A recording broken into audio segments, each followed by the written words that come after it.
প্রিয় শিক্ষার্থীবৃন্দ, কেমন আছো তোমরা? আশা করি তোমরা সবাই যে যেখানে আছো ভালো আছো, নিরাপদে আছো, সুস্থ আছো। আমরা গত ক্লাসে আলোচনা করেছিলাম বাক্য নিয়ে, বাক্যের বিভিন্ন প্রকার ভেদ নিয়ে। আজ এরই ধারাবাহিকতায় এর দ্বিতীয় পর্ব আলোচনা করছি। আজ আমাদের আলোচ্য বিষয় মূলত বিভিন্ন প্রকার বাক্যের রূপান্তর, অর্থাৎ এক বাক্য থেকে কিভাবে আমরা এই বাক্যটিকে অন্য বাক্যে পরিণত করতে পারি বা রূপান্তর করতে পারি। আমরা ধারাবাহিকভাবে বিভিন্ন প্রকার বাক্যের রূপান্তর শিখতে চেষ্টা করব। প্রথমে আসা যাক অস্তিবাচক বাক্য থেকে নেতিবাচক বাক্যে কিভাবে আমরা রূপান্তর করব। এই অস্তিবাচক থেকে নেতিবাচক বাক্যে রূপান্তরের শর্ত মূলত দুটি। শর্ত নম্বর ১ হচ্ছে বাক্যের অর্থের কোনো প্রকার পরিবর্তন বা পরিবর্ধন করা যাবে না। শর্ত নম্বর ২, অস্তিবাচক বাক্যের ক্রিয়ার শেষে না, নেই, নাই, নি, নয় ইত্যাদি অব্যয় যোগ করে নেতিবাচক বাক্যে পরিণত করতে হবে। তাহলে আমরা জেনে নিলাম, আমরা যদি অস্তিবাচক বাক্যকে নেতিবাচকে রূপান্তর করতে চাই তাহলে আমাদেরকে অবশ্যই এই দুটি শর্ত মেনে চলতে হবে, নচেৎ সেই বাক্যটা অস্তিবাচক থেকে নেতিবাচকে পরিণত হবে না। এবার আমরা একটা উদাহরণ বিশ্লেষণ করি। যেমন, অনুষ্ঠানটি আমি উপস্থাপন করব, এটি একটি অস্তিবাচক বাক্য। এখন এই বাক্যকে যদি আমরা লিখি অনুষ্ঠানটি আমি উপস্থাপন করব না, তাহলে আমরা দেখলাম এখানে এই অস্তিবাচক থেকে নেতিবাচক বাক্যে রূপান্তর করার একটি শর্ত পূরণ হয়েছে। সেটা কিরকম? যে এখানে ক্রিয়ার শেষে উপস্থাপন করা, এই ক্রিয়ার শেষে মূলত এই না অব্যয় শব্দটি যোগ করা হয়েছে। এটা একটা শর্ত পূরণ। কিন্তু এই বাক্যটিকে যদি আমরা পড়ি যে আমি অনুষ্ঠানটি উপস্থাপন করব না, আর আমাদের মূল বাক্য ছিল অনুষ্ঠানটি আমি উপস্থাপন করব, তাহলে এখানে আমরা দেখব মূল বাক্যের যেই অর্থ ছিল এখানে সেই অর্থটি পরিবর্তিত হয়ে গেছে। আমরা জানি যে বাক্য রূপান্তর করতে গেলে অবশ্যই মূল বাক্যের অর্থ, যেহেতু এই বাক্যে মূল বাক্যের অর্থটি পরিবর্তিত হয়ে গেছে, তার জন্যই এটাকে আমরা অস্তিবাচক থেকে নেতিবাচক বাক্যে রূপান্তর বলতে পারছি না। এবার এই বাক্যটিকে যদি আমরা এভাবে বলি যে অনুষ্ঠানটি আমি ছাড়া অন্য কেউ উপস্থাপন করবে না, তাহলে এই বাক্যের যে অর্থ এবং আমাদের মূল বাক্যের যে অর্থ ছিল তা একই। তার মানে অর্থের কোনো প্রকার পরিবর্তন বা পরিবর্ধন এই বাক্যে ঘটেনি। আবার এই বাক্যে মূল বাক্যের ক্রিয়া শেষে না অব্যয়টিও যোগ করা হয়েছে। যেহেতু দ্বিতীয় বাক্যে আমরা অস্তিবাচক থেকে নেতিবাচক বাক্যে রূপান্তরের দুটি শর্তই পূরণ করেছি, তাই এটিকে আমরা বলতে পারি অস্তিবাচক থেকে নেতিবাচক বাক্যে পরিণত হয়েছে। এরকম আমরা আরো কয়েকটা উদাহরণ দেখি। এবার, আমার বুকের ভেতরটা হু হু করে উঠল, এটা আমরা নেতিবাচক করব আমার বুকের ভেতরটি হু হু না করে বা না করিয়া পারিল না। ইহারা অন্য জাতের মানুষ, এটার পরিবর্তন হচ্ছে ইহারা অন্য জাতের মানুষ না হইয়া পারে না। এই কথা স্বীকার করতেই হয়, এর পরিবর্তন হচ্ছে এই কথা অস্বীকার করা চলে না। অল্প লোকেই বেদের অর্থ বুঝত, এর নেতিবাচক বাক্য হচ্ছে বেশিরভাগ লোকই বেদের অর্থ বুঝত না। এবার আমরা আসছি নেতিবাচক থেকে অস্তিবাচক বাক্যে পরিবর্তন করব। আগের মতোই এখানেও নেতিবাচক বাক্য থেকে অস্তিবাচক বাক্যে রূপান্তরের শর্ত দুটি। ১ নম্বর শর্ত হচ্ছে বাক্যের অর্থের কোনো প্রকার পরিবর্তন বা পরিবর্ধন করা যাবে না। দ্বিতীয়ত, নেতিবাচক বাক্যের ক্রিয়ার শেষে যে যুক্ত না, নেই, নাই, নয়, নি এই যে অব্যয়গুলো যুক্ত থাকে, আমরা অস্তিবাচক করতে গেলে এই অব্যয়গুলো উঠিয়ে দেব। এবার একটা উদাহরণ বিশ্লেষণ করি। এখন খাঁটি জিনিস সহজলভ্য নয়, এটি একটি নেতিবাচক বাক্য। এটাকে আমরা যদি বলি এখন খাঁটি জিনিস সহজলভ্য, এখানে আমরা দেখতে পেলাম অর্থটি তার মূল বাক্যটি থেকে অর্থটি পরিবর্তিত হয়ে গিয়েছে, কিন্তু মূল বাক্যের শেষে যে নয় অব্যয়টি আছে তা অবশ্য এখানে নেই। তার মানে যদি আমরা বলি এখন খাঁটি জিনিস সহজলভ্য, তাহলে একটি শর্ত পূরণ করে, তাই এটি বাক্যান্তর হবে না। আমাদের বলতে হবে এখন খাঁটি জিনিস দুর্লভ। এখানে আমরা দেখলাম তাহলে মূল বাক্যের নয় অব্যয়টিও নেই, আবার অর্থটি একই আছে, অর্থাৎ দুটি শর্তই পূরণ করছে, তাই এটি সঠিক বাক্যান্তর। এরকম আমরা আরো কিছু বাক্যান্তর দেখি, যে অনেকদিন গায়ে আসিনি, এর বাক্যান্তর হচ্ছে অনেকদিন গায়ে আসা থেকে বিরত ছিলাম। আশেপাশে কোনো শব্দ নেই, আশপাশ সম্পূর্ণ নীরব। আমি আশা ছাড়তে পারলাম না, আমি আশা করে রইলাম। আমরা বাধা দিতে পারলাম না, আমরা বাধা দিতে অপারগ। উদারতা কৃপণদের ধর্ম নয়, অনুদারতাই কৃপণদের ধর্ম। তোমরা খেয়াল করবে প্রত্যেকটি বাক্যই কিন্তু এখানে আমাদের যে কাঙ্ক্ষিত দুইটি শর্ত সেই দুইটি পূরণ করছে। এক হচ্ছে আমরা দুই পাশের কোনো বাক্যের অর্থেরই কোনো পরিবর্তন দেখব না, এবং এর শেষে কোনো নেতিবাচক অব্যয় নেই। তেমনি ওকে চেনাই যায় না, ওকে অচেনা মনে হয়। ওদের কাউকে পাওয়া যায়নি, ওরা সবাই অনুপস্থিত ছিল। আজকাল কোনো জিনিসই সুলভ নয়, আজকাল সকল জিনিসই দুর্লভ। এভাবেই আমরা আমাদের বাক্যান্তর সেরে নিতে পারবো। এবার আসা যাক অস্তিবাচক বাক্যকে আমরা কিভাবে প্রশ্নবাচক বাক্যে রূপান্তর করব।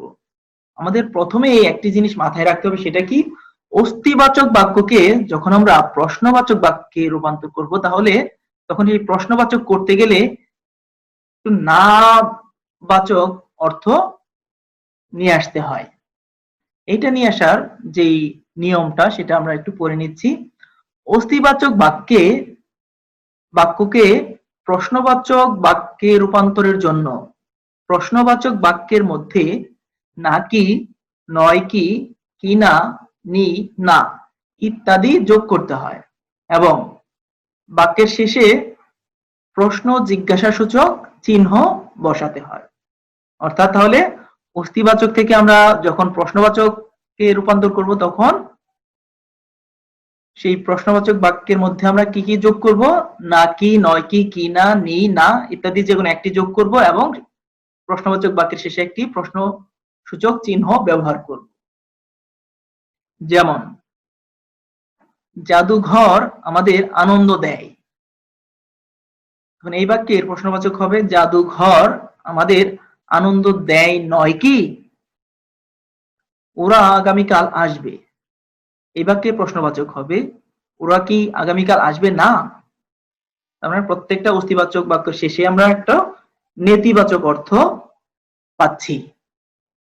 তেমনি দেশকে ভালোবেসে শত শহীদ জীবন উৎসর্গ করেছেন, এর প্রশ্নবাচক বাক্য হচ্ছে দেশকে ভালোবেসে কি শত শহীদ জীবন উৎসর্গ করেনি। সাহিত্য জীবনের স্বাভাবিক প্রকাশ, সাহিত্য কি জীবনের স্বাভাবিক প্রকাশ নয়। ভুল সবার হয়, ভুল কি সবার হয় না। এভাবে আমরা অস্তিবাচক বাক্যকে প্রশ্নবাচক বাক্যে পরিণত করতে পারি। এবার আমরা শিখব কিভাবে নেতিবাচক বাক্যকে প্রশ্নবাচক বাক্যে রূপান্তর করা যায়। এই নেতিবাচক বাক্যকে যখন আমরা প্রশ্নবাচক বাক্যে রূপান্তর করব, তখনও ঠিক নেতিবাচক অর্থটি পরিহার করে তবেই প্রশ্নবাচক বাক্যে পরিণত করা যায়। এবার আমরা শিখে নেই আমাদের বিস্তারিত নিয়মগুলো কি কি, যেগুলো আমাদের অনুসরণ করতে হবে নেতিবাচক বাক্যকে প্রশ্নবাচক বাক্যে রূপান্তর করার জন্য। সেটি হচ্ছে নেতিবাচক বাক্যের ক্রিয়ার শেষের নাবাচক অব্যয় তুলে দিয়ে কি যোগ করে বাক্যটিকে প্রশ্নাত্মক করতে হবে, অতঃপর শেষে প্রশ্ন জিজ্ঞাসা সূচক চিহ্ন ব্যবহার করতে হবে। অর্থাৎ নেতিবাচক ক্রিয়ার শেষে যে না সূচক অব্যয় থাকে সেটা আমরা তুলে দিব এবং তুলে দিয়ে কি যোগ করে বাক্যটিকে আমরা প্রশ্নাত্মক করে তুলব, এই হচ্ছে নিয়ম। এবং প্রশ্নবাচক যেহেতু বাক্য তৈরি করছি, প্রশ্নবাচক বাক্যের শেষে প্রশ্নসূচক চিহ্ন তো দিতেই হয়, সেটা তো তোমরা সবাই জানোই। চলো এবার বাক্যকে বিশ্লেষণ করি। সরস্বতী বর দেবেন না, এই বাক্যের শেষে যেহেতু না সূচক অব্যয় আছে, তার মানে এটা আমরা জানি একটা নেতিবাচক বাক্য। এইবার একে আমরা প্রশ্নসূচক বাক্যে পরিণত করব। সরস্বতী কি বর দিবেন, অথবা সরস্বতী বর দিবেন কি, এই দুটো প্রশ্নসূচক বাক্যের শেষেই না অব্যয়টি নেই এবং প্রত্যেকটার মধ্যেই কি যোগ করা হয়েছে এবং শেষে প্রশ্নসূচক জিজ্ঞাসা চিহ্নটি আছে। তার মানে এটা নেতিবাচক থেকে প্রশ্নসূচক বাক্যে পরিণত হয়েছে। আবার হৈমন্তী কোনো কথা বলিল না, এই বাক্যের ক্রিয়া শেষে না অব্যয় আছে, সেটা আমরা তুলে নিব। তার জন্য এটা দিলাম, হৈমন্তী কোনো কথা বলেছিল কি, কিও যোগ করলাম এবং শেষে প্রশ্নসূচক চিহ্নটিও আমরা ব্যবহার করলাম। হৈম তাহার অর্থ বুঝিল না, এই নাটা তুলে দিলাম এবং এটা প্রশ্নসূচক বাক্য হচ্ছে এরকম, হৈম তাহার অর্থ বুঝিল কি, মানে কি যোগ করে বাক্যটিকে আমরা প্রশ্নাত্মক করলাম এবং শেষে জিজ্ঞাসাসূচক চিহ্নটি ব্যবহার করলাম। এভাবে আমরা নেতিবাচক বাক্যকে খুব সহজেই প্রশ্নবাচক বাক্যে পরিণত করতে পারি।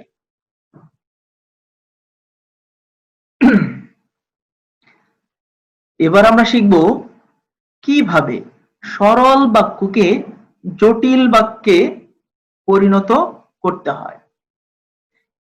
এই সরল বাক্যকে জটিল বাক্য করতে গেলে আমাদের যেই জিনিসটি মাথায় রাখতে হবে, সরল বাক্যের সংজ্ঞা এবং বৈশিষ্ট্য এবং জটিল বাক্যের সংজ্ঞা এবং বৈশিষ্ট্য। যেহেতু আমরা সরল বাক্যকে জটিল বাক্যে পরিণত করছি, এখন আমাদের গত ক্লাসে যে আমরা বাক্যের আলোচনাগুলো করেছিলাম, তখন কিন্তু আমি এই জটিল বাক্য হতে হলে এই কয়টি শর্ত আছে সেগুলো বলেছিলাম। সেই শর্তগুলো আমাদের মাথায় রেখেই সামনে এগোতে হবে, তাহলেই সেই সরল বাক্যটি জটিল বাক্যে পরিণত হয়ে যাবে। এই শর্তগুলো তাহলে আমরা কিভাবে সরল বাক্যকে জটিল বাক্যে পরিণত করব তার কয়েকটি শর্ত এখানে উল্লেখ করছি। সেটা কি কি? প্রথমেই আমরা সরল বাক্যটিকে ভেঙে দুটি খণ্ড বাক্য তৈরি করব, অর্থাৎ যে সরল বাক্য দেয়া থাকবে সেটাকে ভেঙে আমরা দুইটা খণ্ড বাক্য তৈরি করে ফেলবো। দ্বিতীয় নাম্বার শর্ত, খণ্ড বাক্য দুটিকে সাপেক্ষ সর্বনাম দ্বারা যুক্ত করে দিব। 3 নম্বর হচ্ছে খণ্ড বাক্য দুটির মধ্যে পারস্পরিক নির্ভরশীলতা তৈরি করতে হবে। তাহলে আমরা যদি এই 3টি শর্ত মেনে চলি বা পূরণ করি, তখনই সরল বাক্য হয়ে উঠবে জটিল বাক্য। তাহলে কি আমরা জানি যে জটিল বাক্যের দুটি অংশ থাকে, তার মধ্যে সাপেক্ষ সর্বনাম থাকে এবং ওই খণ্ড বাক্য দুটি একটি আরেকটির উপর নির্ভরশীল হয়। এই শর্তগুলো পূরণ করলেই সেটি জটিল বাক্য হতে পারে। এবার আমরা একটি বাক্যকে বিশ্লেষণ করছি, তাহলে ব্যাপারটি আমাদের কাছে আরো বেশি স্পষ্ট হয়ে উঠবে। যেমন, শিক্ষিত লোককে সবাই শ্রদ্ধা করে, এটি একটি সরল বাক্য। তাহলে এই শিক্ষিত লোককে সবাই শ্রদ্ধা করেন, এটাকে প্রথমে আমরা দুটি অংশে ভাগ করে ফেলি। এক হচ্ছে শিক্ষিত লোক, দুই হচ্ছে সবাই শ্রদ্ধা করে। তাহলে এখানে আমরা সরল বাক্যকে ভেঙে দুটি অংশে পরিণত করলাম। এবার এই দুটি অংশকে আমরা সাপেক্ষ সর্বনাম দ্বারা যোগ করি। দ্বিতীয় স্টেপ দেখো, যারা শিক্ষিত লোক তাদেরকে সবাই শ্রদ্ধা করে। এখানে এই যারা এবং তাদেরকে, এগুলোই হচ্ছে সাপেক্ষ সর্বনাম। এই যারা এবং তাদেরকে এটা আমরা ব্যবহার করে এই খণ্ড বাক্য দুটোকে আহ, যুক্ত করে নিলাম। এবং এবারে আমরা যদি এটাও ভালোভাবে পরিষ্কার ভাবে বুঝতে পারছি যে এই বাক্যের একটি অংশ আরেকটি অংশের উপর নির্ভরশীল। সেটা কিরকম? যারা শিক্ষিত লোক তাদেরকে সবাই শ্রদ্ধা করে, তার মানে শ্রদ্ধা করার শর্ত হচ্ছে শিক্ষিত হওয়া। এভাবেই তাহলে একটি অংশ আরেকটি অংশের উপর নির্ভরশীল হলো। তাহলে আমরা এখানে দেখলাম এই সরল বাক্য থেকে জটিল বাক্যে পরিণত হওয়ার যে তিনটি শর্ত আমরা উল্লেখ করেছি তার সবগুলোই পূরণ করেছে, সেহেতু এটি একটি জটিল বাক্যে পরিণত হয়েছে। এবার আমরা আরো কয়েকটি বাক্যকে বিশ্লেষণ করি। অন্ধকে আলো দাও, মানে যে অন্ধ তাকে আলো দাও। তাহলে এখানে আমরা দুটি অংশও পেলাম, যাকে তাকে নামক দুইটি সাপেক্ষ সর্বনামও পেলাম, আবার এখানে এক অংশের উপর আরেক অংশ নির্ভরশীলও পেলাম। তার মানে এটিও সঠিকভাবে বাক্যান্তরিত হয়েছে। আমার কেনা বইটি খুব দামি, এটির বাক্যান্তর হচ্ছে আমার কেনা যে বইটি সেটি খুব দামি। এখানেও তিনটি শর্তই পূরণ হয়েছে। আমার পথ দেখাবে আমার সত্য, এর বাক্যান্তর হচ্ছে আমার যে পথ তা দেখাবে আমার সত্য। তোমাকে দেয়ার মতো আমার কিছুই নেই, আমার এমন কিছু নেই যা তোমাকে দিতে পারি। আমি সাম্যের গান গাই, এটি একটি সরল বাক্য। একে যদি আমরা জটিল বাক্যে পরিণত করতে চাই তাহলে লিখতে হবে আমি যে গান গাই তাহা সাম্যের গান। তাতে এখানেও সেই তিনটি শর্তই পূরণ হয়েছে। দুটি খণ্ডবাক্য পেলাম, যা এবং তা সাপেক্ষ সর্বনাম দ্বারা যুক্ত করলাম এবং এক অংশের উপর আরেক অংশ নির্ভরশীল হলো। এভাবেই তিনটি শর্তই যেহেতু পূরণ করলো তার জন্য এটি একটি জটিল বাক্যে পরিণত হয়ে গিয়েছে। এবার আসা যাক যৌগিক বাক্যকে জটিল বাক্যে পরিণত কিভাবে করা যায়। আমরা জটিল বাক্য হতে গেলে আমরা শর্ত একটু আগেই জানলাম কি কি। সাপেক্ষ সর্বনাম সেখানে যুক্ত করতে হয় এবং এক অংশের উপর আরেক অংশ নির্ভরশীল করতে হয়। কিন্তু আমরা জানি যৌগিক বাক্যে কি কোনো সাপেক্ষ সর্বনাম থাকে না, থাকে সংযোজক অব্যয়। এবং যৌগিক বাক্যের যে খণ্ডবাক্য দুটি থাকে সে দুটি পরস্পর নিরপেক্ষ থাকে, নির্ভরশীল থাকে না। তাহলে আমরা এবার জেনে নিব যৌগিক বাক্যকে কিভাবে জটিল বাক্যে পরিণত করা যায় বা এর শর্তগুলি। প্রথমেই যৌগিক বাক্যে ব্যবহৃত সংযোজক অব্যয় উঠে যাবে। 2 নম্বর, জটিল বাক্যে সাপেক্ষ সর্বনাম বসবে। যৌগিক বাক্যের খণ্ডবাক্য দুটির নিরপেক্ষ ভাব উঠে গিয়ে জটিল বাক্যে নির্ভরশীল ভাব বসবে। এই তিনটি শর্ত পূরণ করলেই বাক্যটি যৌগিক থেকে জটিল হয়ে উঠবে। এবার আমরা একটা বাক্য বিশ্লেষণ করি। তিনি দরিদ্র কিন্তু সৎ। এই সাপেক্ষ সর্বনাম আছে এবং দুটি অংশই এখানে নিরপেক্ষ, তাই এটিকে আমরা বলছি যৌগিক বাক্য। এবার আমরা এই যৌগিক বাক্যকে ভেঙে সাপেক্ষ সর্বনাম দ্বারা যুক্ত করে এবং এক অংশের উপর আরেক অংশ নির্ভরশীল তৈরি করে এটাকে জটিল বাক্যে পরিণত করে দিব। তখন আমাদের লিখতে হবে যদিও তিনি দরিদ্র তবু সৎ।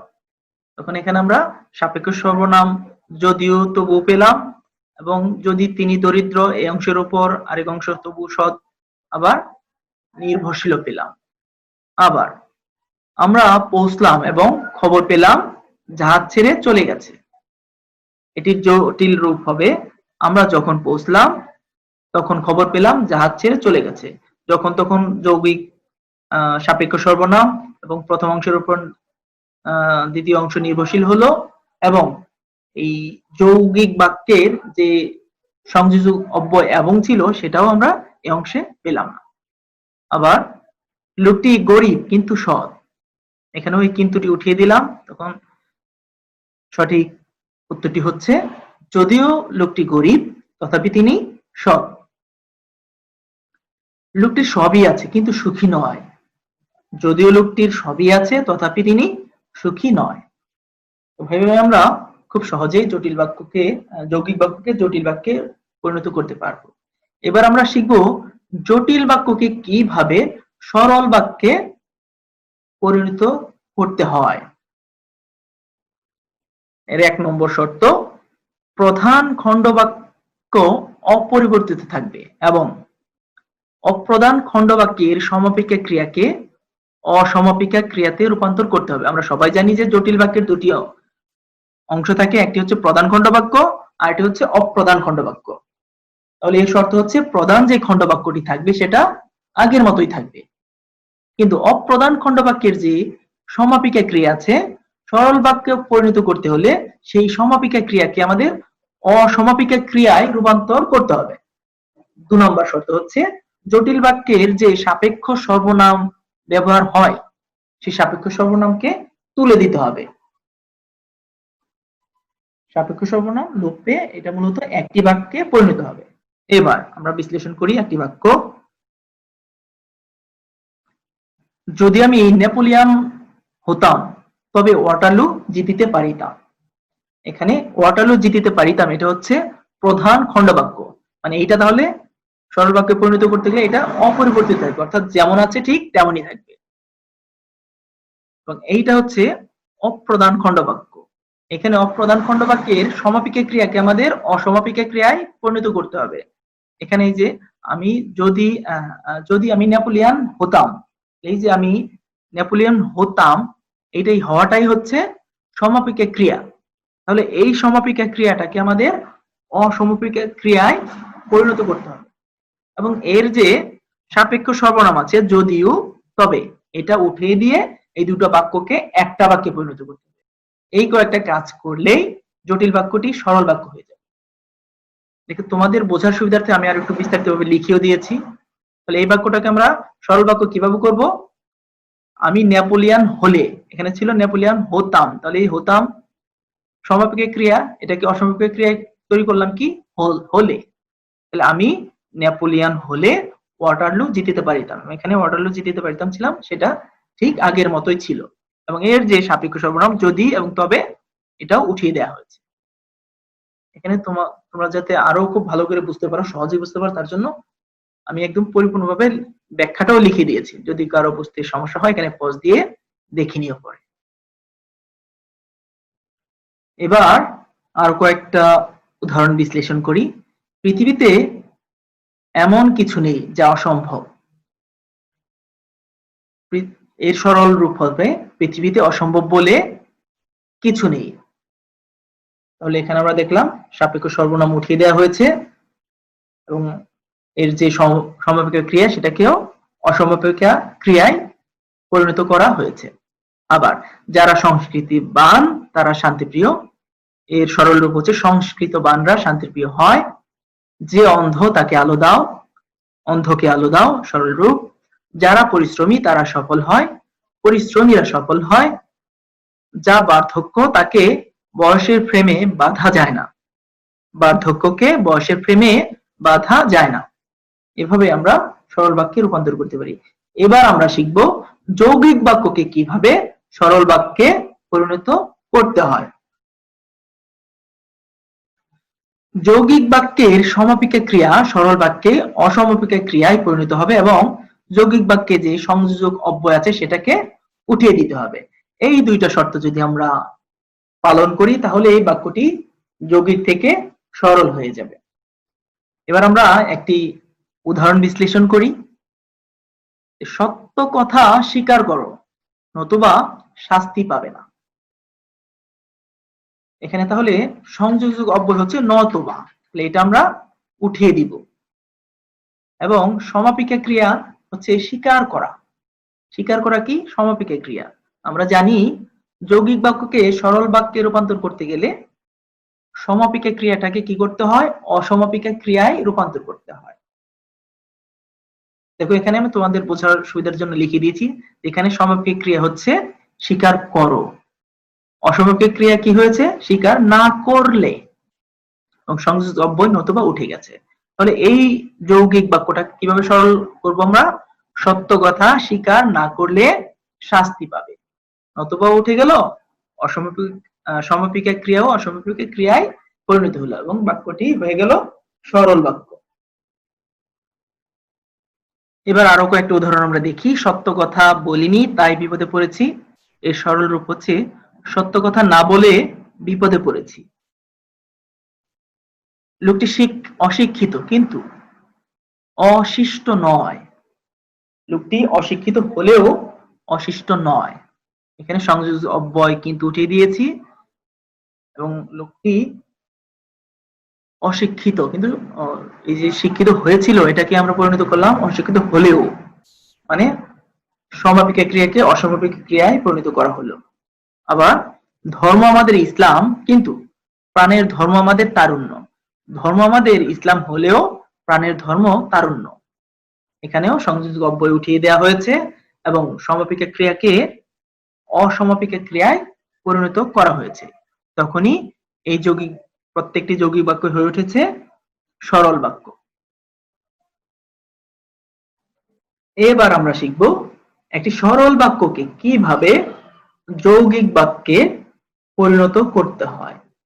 আমরা জানি যৌগিক বাক্য হতে গেলে অবশ্যই এর দুটি অংশ থাকতে হয়। অংশ দুটি একটি আরেকটির উপর নির্ভরশীল হয় না, অর্থাৎ তারা স্বাধীন বা নিরপেক্ষ থাকে এবং তাদের সংযোজক অব্যয় দ্বারা কানেক্ট করতে হয়। তাহলে সরল বাক্যকে যৌগিক বাক্য রূপান্তর করতে গেলে আমরা এই দুটি শর্ত মেনে চলবো। সেটা কি কি? সরল বাক্য ভেঙে দুটি নিরপেক্ষ বা স্বাধীন বাক্য তৈরি করতে হবে। সরল বাক্যের অসমাপিক ক্রিয়া ভেঙে সমাপিক ক্রিয়ায় পরিণত করতে হবে। এতক্ষণ আমরা এর আগে দেখেছিলাম যে যৌগিক বাক্যকে সরল বাক্যে পরিণত করতে গেলে সমাপিকা ক্রিয়াকে অসমাপিকা করতে হয়েছে। এইবার সেই সরল বাক্যকে আমরা যদি যৌগিক করি তাহলে কি করতে হবে? অসমাপিকা ক্রিয়াকেই সমাপিকা ক্রিয়ায় পরিণত করতে হবে। এবার আমরা একটা উদাহরণ বিশ্লেষণ করি। অনুগ্রহ করে সব খুলে বলুন। এটি একটি সরল বাক্য। এর যৌগিক রূপ হচ্ছে অনুগ্রহ করুন এবং সব খুলে বলুন। এখানে সরল বাক্যের অসমাপিকা ক্রিয়া হচ্ছে অনুগ্রহ করে, ভেঙে সমাপিকা ক্রিয়া তৈরি করা হয়েছে অনুগ্রহ করুন। এই বাক্যে অনুগ্রহ করে এটা ছিল একটা অসমাপিক ক্রিয়া, আর যৌগিক বাক্যে হয়ে গেল অনুগ্রহ করুন, তার মানে এটা সমাপিকা ক্রিয়া। এবং সরল বাক্য ভেঙে দুটি নিরপেক্ষ বাক্য তৈরি হয়েছে, যেমন অনুগ্রহ করুন এবং সব খুলে বলুন। এই দুটাই হচ্ছে নিরপেক্ষ বাক্য বা স্বাধীন বাক্য, অর্থাৎ এর কোনো অংশই কোনো অংশের উপর নির্ভরশীল নয়। এবং এই দুটি অংশ আমরা যুক্ত করেছি এবং নামক সংযোজক অব্যয় দ্বারা।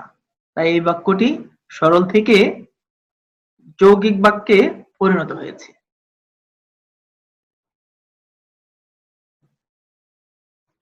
আরো কয়েকটা উদাহরণ আমরা এবার বিশ্লেষণ করি এবং বলাই বাহুল্য এই যে আমি তোমাদের সাথে একের অধিক বাক্যের রূপান্তরের উদাহরণগুলো পড়ছি বা তোমাদের দেখাচ্ছি, এই প্রত্যেকটি বাক্যই কিন্তু প্রিভিয়াস বছরের কোনো না কোনো পরীক্ষাতে এসেছে। তার মানে বুঝতেই পারছো এই বাক্যগুলোই যদি তোমরা শিখে যাও এখান থেকেই তোমাদের পরীক্ষাতে কমন পাওয়ার সম্ভাবনা অনেক বেশি। কারণ আমরা সবাই জানি যে বোর্ড পরীক্ষাগুলোতে অবশ্যই বিগত বছরের প্রশ্ন থেকে যথেষ্ট পরিমাণ কমন পাওয়া যায়। তাই সবাইকে বলছি খুব গুরুত্বের সাথে প্রত্যেকটি বাক্য শিখে নিবে। চলো এবার আমরা এই বাক্যগুলোকেও রূপান্তর করি। কাজ না করলে চলে যাও, এই বাক্যকে আমরা এবার যৌগিক বাক্যে রূপান্তর করব। কাজ করবে না তাহলে চলে যাও। ছেলেটি অসুস্থতার জন্য অনুপস্থিত। ছেলেটি অসুস্থ সুতরাং অনুপস্থিত। ছেলেটি গরিব হলেও মেধাবী। ছেলেটি গরিব কিন্তু মেধাবী। তিনি আর নেই। তিনি ছিলেন কিন্তু এখন আর নেই। 10 মিনিট পর ট্রেন এলো। 10 মিনিট অতিবাহিত হলো, অতঃপর ট্রেনটি এলো। এখানে আমরা প্রত্যেকটি বাক্যে দেখলাম দুটি নিরপেক্ষ বাক্য আছে এবং প্রত্যেকটি ক্রিয়াই হচ্ছে সমাপিকা ক্রিয়া এবং সংযোজক অব্যয় দিয়ে দুটি অংশকে সংযুক্ত করা হয়েছে। এবার আমরা শিখব জটিল বাক্যকে কিভাবে যৌগিক বাক্যে পরিণত করতে হয়। জটিল বাক্যের খণ্ড বাক্যের নির্ভরশীল ভাব উঠিয়ে দিয়ে বাক্য দুটির মধ্যে নিরপেক্ষ ভাব তৈরি করতে হবে। আমরা জানি যে জটিল এবং যৌগিক উভয় বাক্যেই দুটি খণ্ড বাক্য থাকে। জটিল বাক্যের খণ্ড বাক্য দুটি একটির উপর আরেকটির উপর নির্ভরশীল হয়, কিন্তু যৌগিক বাক্যের খণ্ড বাক্য দুটি পরস্পর নিরপেক্ষ বা স্বাধীন থাকে। তাই যেহেতু আমরা জটিল থেকে যৌগিক বাক্যে পরিণত করব, তার জন্য জটিল বাক্যের সেই নির্ভরশীল ভাব দুটা উঠিয়ে দিব, উঠিয়ে যৌগিক বাক্যে আমরা নিরপেক্ষ বাক্য তৈরি করব। এবং জটিল বাক্যের যেই সাপেক্ষ সর্বনাম থাকে সেটাও উঠিয়ে দিব এবং নিরপেক্ষ বাক্য দুটোকে সংযোজক অব্যয় দিয়ে যুক্ত করে নিব। এই হচ্ছে দুটো শর্ত। এবার আমরা একটা উদাহরণ বিশ্লেষণ করি। যদিও সে দরিদ্র তথাপি সে চরিত্রবান।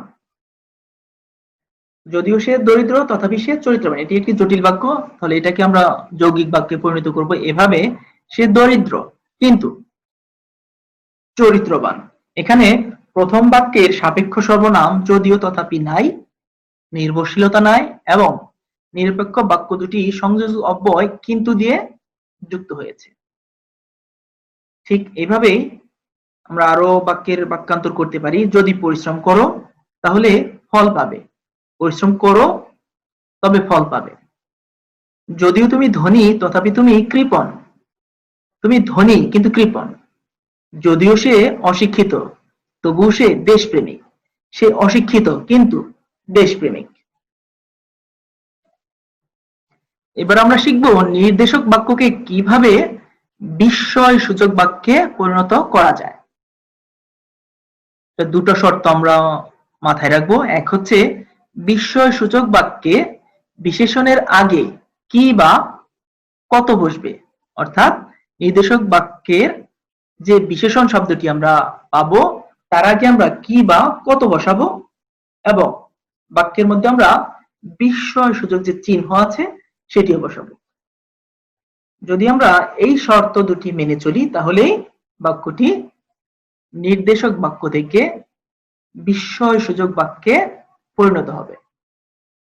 সিম্পল দুটো শর্ত। নির্দেশক বাক্যের বিশেষণ আমরা খুঁজে নিব, বিশেষণের আগে কি অথবা কত এই দুটির যেকোনো একটি শব্দ জুড়ে দিব এবং বাক্যের মধ্যে আমরা বিস্ময় চিহ্ন বসিয়ে দিব। তাহলে বাক্যটি নির্দেশক বাক্য থেকে বিস্ময় সূচক বাক্যে পরিণত হবে। এবার আমরা একটা বাক্য বিশ্লেষণ করি।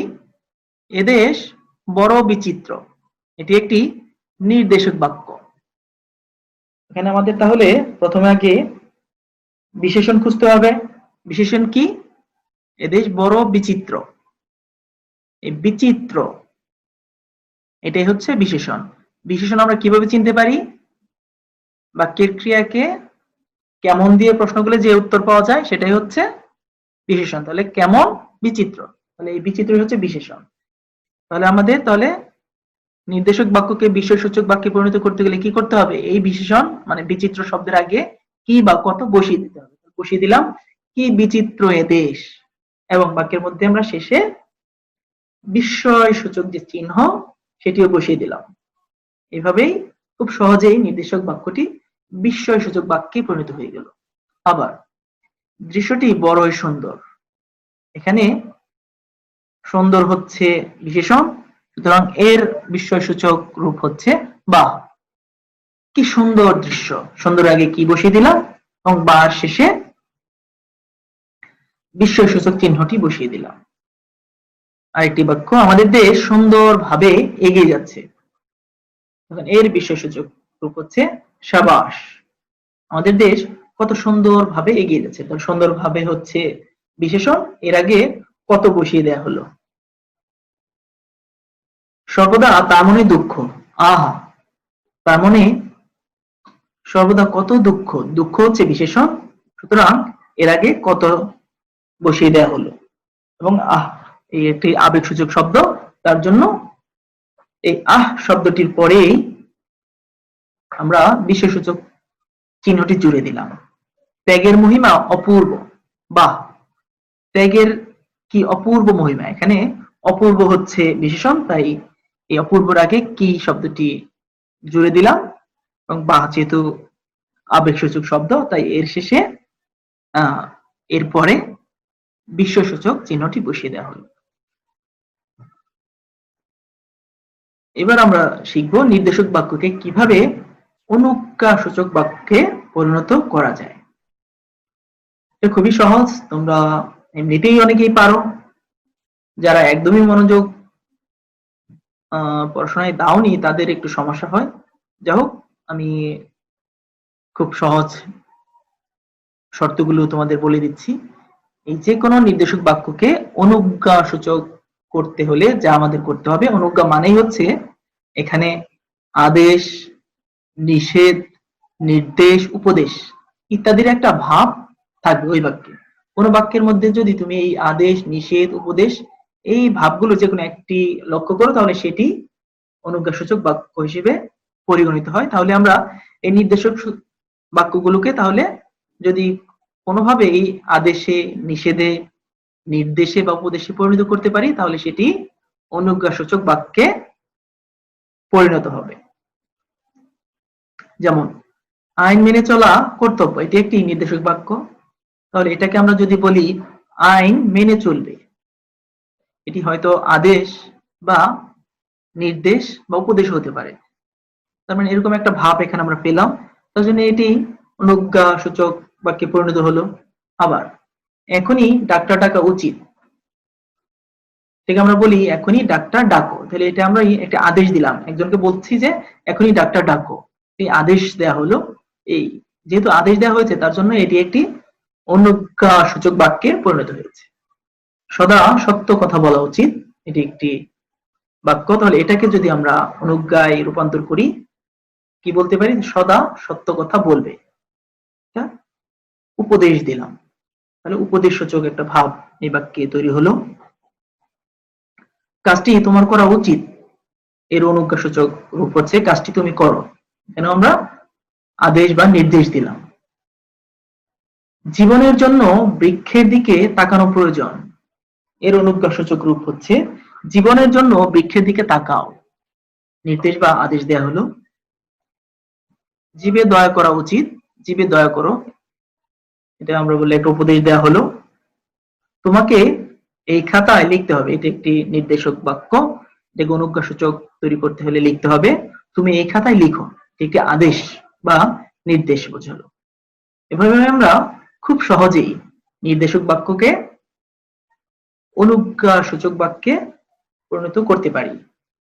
যাই হোক, এভাবেই আমরা এক বাক্যকে অন্য বাক্যে খুব সহজেই পরিণত করতে পারবো। তো বাক্য রূপান্তর করতে গেলে তোমাদের যে ব্যাপারগুলো একটু মাথায় রাখা উচিত সেগুলো আমি আবার একটু রিপিট করছি।